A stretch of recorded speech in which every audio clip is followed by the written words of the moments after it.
Qual é o propósito da referência à cobra de bronze levantada no deserto em relação à vida eterna? Essa é pesadíssima. Tu já viu já? Essa é forte isso daí. pesadíssima.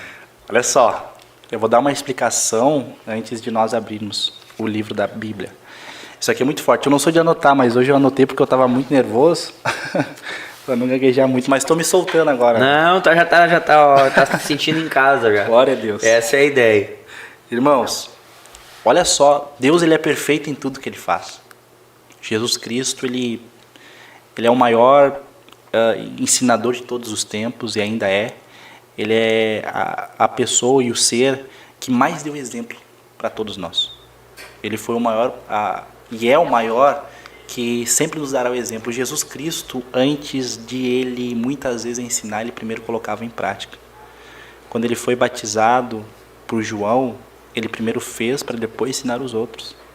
Então, ou seja, antes de eu ensinar, eu preciso praticar. Antes de eu falar, eu preciso colocar, para que aquilo que eu fale possa ser comparado com aquilo que eu vivo.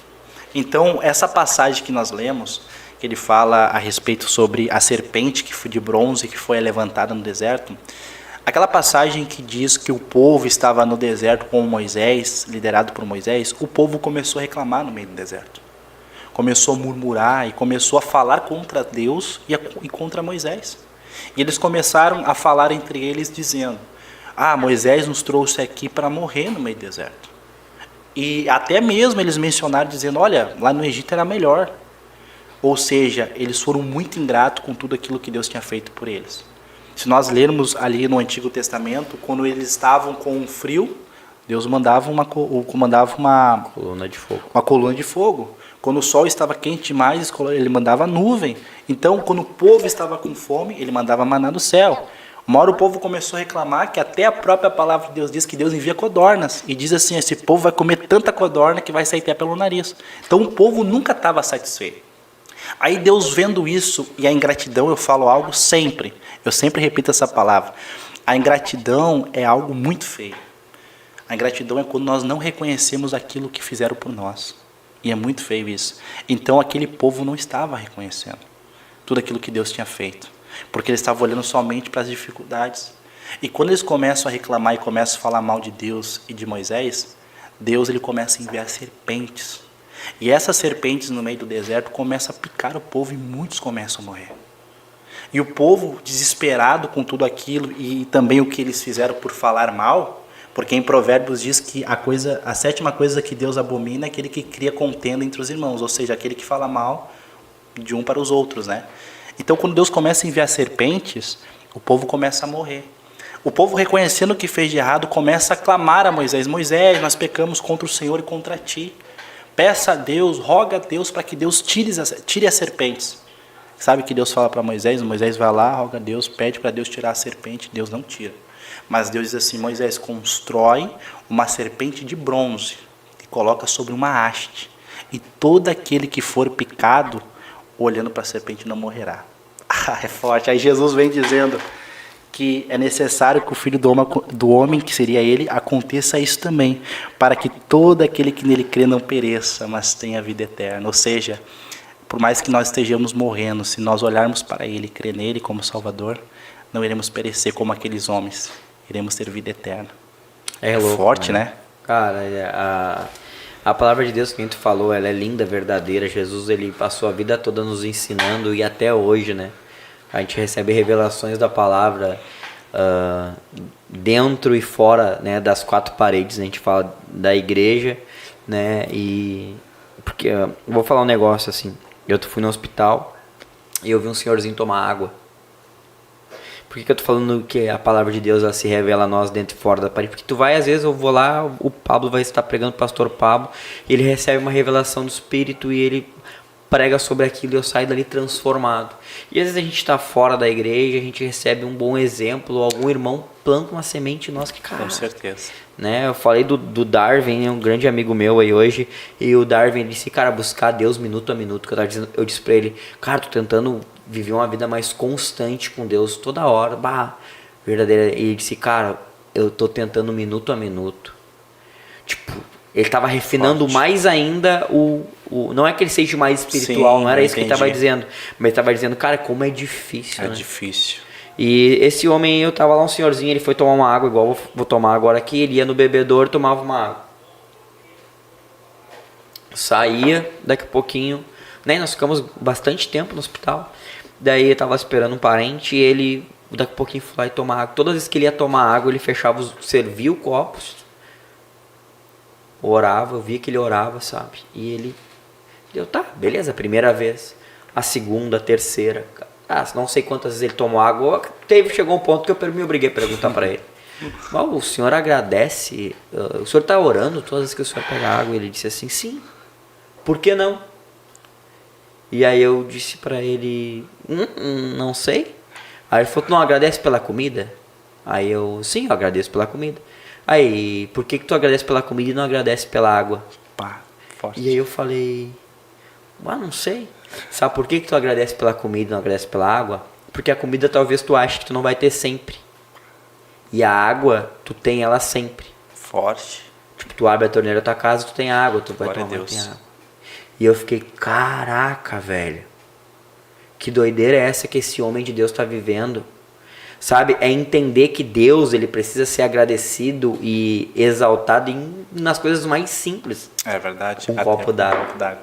Por que a gente não dá valor? Não? Ele até deu o exemplo, né? Ele falou o nome de um país, eu não vou falar agora o nome do país porque talvez eu erre, mas ele falou o nome do país, ele falou, sabia que existem cristãos nesse país que eu tenho certeza que eles agradecem por cada gota de chuva? Nossa, Aí eu falei, sério? Ele falou assim, porque lá não chove, imagina. não tem água, lá é uma sequidão.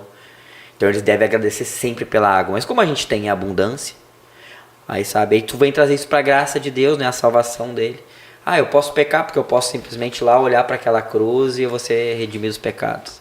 Eu posso deixar a cobra me ferir o calcanhar porque eu vou ir lá e vou olhar para a serpente e vou ser salvo. Sabe? Às vezes a gente trata a misericórdia de Deus como qualquer coisa, igual um copo d'água que a gente é comum, né? Para nós hoje, graças a Deus, né? Tomar água pra gente é comum, né? A gente tá aqui tomando uma água agora, sabe? Então, às vezes a gente trata com leveza as coisas de Deus que quer que tu seja mais profundo, Mais né? profundo. Né? E eu vou dar um exemplo, né? Tipo Nicodemos ali que a gente falou desse cara. Ele foi falar com um homem talvez de igual para igual. Cara, não, peraí, eu sou um doutor da lei, eu vou falar com esse Galileu aqui, que, sabe, veio de Nazaré, o que pode vir de bom de Nazaré?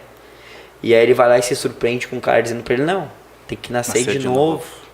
E aí fica um cara entendido dos estudos se questionando, mas como eu posso? Pai forte. Sabe?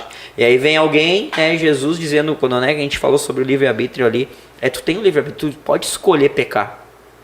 Às vezes a gente escolhe pecar, não, cara, tu não escolhe pecar, tu peca, mas tu não escolhe pecar. E Deus conhece o coração, sabe? Quando a gente se arrepende, falo pra quem anda comigo sempre, cara, o dia que eu mudei com Deus foi quando eu disse pra Deus assim, eu não aguento mais pedir perdão pelas mesmas coisas. Eu me lembro desse dia que tu falou o testemunho muito forte, me lembro. Entendeu? Cara, por quê? Porque fica tão normal, a água tá ali, a gente vai lá, bebe um gole. Não, mas eu posso pecar de novo, sabe? E entender que realmente, sabe, aqui a próxima pergunta é, qual é o propósito da referência, né, sobre a vida eterna, né? Qual que é o propósito dessa referência? Cara, é pra gente entender que a gente tem uma cruz para olhar, né? Se a gente for pegar, né, pastor, tipo, existe uma cruz para te olhar e existe algo que precisa ser acrescentado na nossa vida, que é a misericórdia de Deus. E existe algo que precisa ser acrescentado de nós para Deus, que é o que a gente buscar um arrependimento, né? Glória a Deus, aleluia. Porque Jesus diz que ele não veio para julgar o mundo, né, mas para salvá-lo, né? Essa passagem é forte, essa pergunta, na verdade, muito forte. Pelo contrário de que muitas pessoas imaginam, muitas pessoas creem que Deus ele é um Deus carrasco que não conhece, que só está ali para julgar as pessoas, para condenar, que julgamento também seria uma condenação, né? Condenar e apontar os teus erros. Mas esse propósito de Deus nunca foi esse, né? Nunca foi julgar o mundo. Qual foi o propósito de Deus desde o princípio? Ter o homem por perto. E como nós estávamos falando, a intimidade ela é muito difícil. Por que ela é tão difícil? Porque a intimidade não provém do pai para o filho. Deus está ali, o tempo todo de braços abertos. Mas a intimidade provém do filho para o pai. e requer sacrifício, então é tão difícil. E Deus olhando para a humanidade, vendo que não havia como serem salvos, porque para nós sermos salvos no Antigo Testamento, o homem tinha que ser perfeito, tinha que cumprir toda a lei. Uma doideira. Uma doideira, e muitas pessoas acreditam que a lei é só os 10 mandamentos, não. Existe muito mais, muitas leis. Levíticos, né? Ali diz todas as leis. E a própria palavra de Deus diz que se um homem, por mais, vamos dar um exemplo, se existe 300 leis, o homem cumpriu 299 leis e deixou de cumprir uma, todas que ele cumpriu não valeu de nada. Então, qual foi a estratégia de Deus? Já que ninguém consegue ser salvo e ninguém é perfeito, eu tenho uma estratégia. Vou enviar o meu filho para que através do sacrifício deles, aquele que crê nele pode ser salvo. E eu queria falar algo muito interessante sobre o pecado que o irmão estava falando, né? É tão difícil muitas vezes abrir mão do pecado. Você que está ouvindo em casa, a gente tem 2 tipos de pecado que todo ser humano comete. São pecados conscientes e pecados inconscientes. O que são pecados conscientes? Inconsciente, melhor dizendo. Pecados que nós pecamos por natureza. Nós somos de uma natureza pecaminosa, viemos de Adão. E cometemos pecados inconscientes, sim. Mas qual é o pecado que Deus quer que eu venha abrir mão de preferência? Pecados conscientes. Ou seja, aquilo que eu sei que é errado, mas eu não abro mão. Claro que nunca seremos perfeitos. Estamos lutando contra os pecados inconscientes e pecados conscientes. Mas os pecados inconscientes nós pecamos por natureza muitas vezes.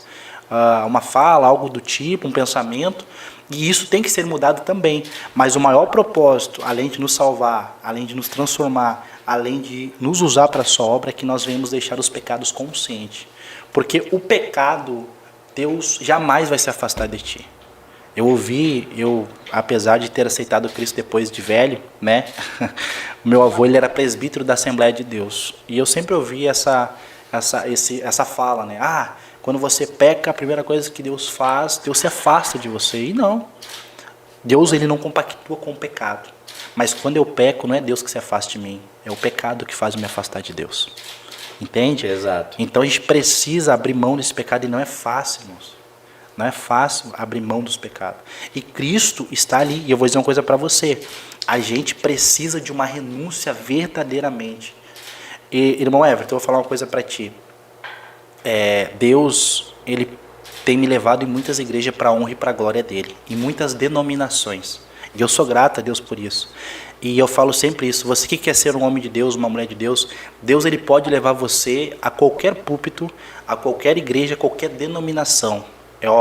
É muito bom, é honroso, é gratificante, mas não tem nada melhor, além de pregar em púlpitos, não tem nada melhor tu olhar no olho de alguém e pregar pessoalmente para essa pessoa e falar do amor de Cristo. Nossa, eu que trabalho com o aplicativo da Uber, irmãos, sempre que Deus me dá a oportunidade, eu falo do amor de Cristo. Claro que a gente tem que cuidar para não se tornar aquela pessoa chata, né? A gente não pode confundir as coisas. Você que trabalha, você está ali para quê? Para trabalhar, mas também com oportunidades que Deus nos dá, anunciar o reino dos céus. Amém? Anunciar a vinda de Cristo. E Deus sempre te dará a oportunidade.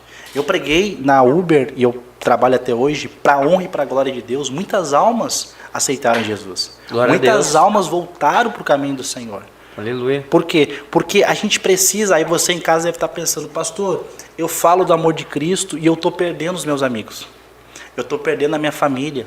Eu estou perdendo as pessoas que eu mais amo. Elas não querem ficar junto mais comigo, porque acham que eu sou chato. Uma vez eu chorando, sabe, Evan? Eu até me emociono, porque uma vez eu chorando, eu disse isso para Deus: Senhor, eu anuncio o teu evangelho e as pessoas estão se afastando de mim.